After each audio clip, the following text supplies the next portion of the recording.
Ang DTF2 dito sa Audion 2, dito ay ginagamit ng 7 days sa may total 248 meters. Ito po yung printer head. Ito po yung capping. Head clean.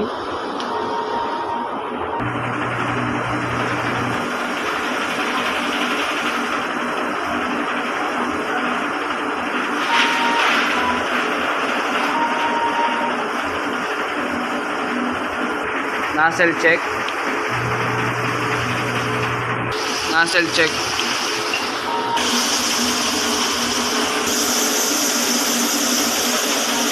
Wala po akong in-house order.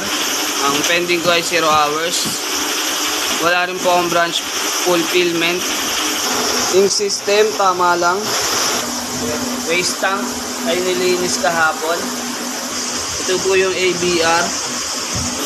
Dito naman ang stocks namin, Tanyos.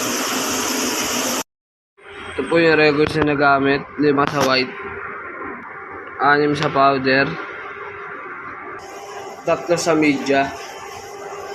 Ito naman po yung daily output. Ito naman po yung daily checklist. Yun lamang po, maraming salamat.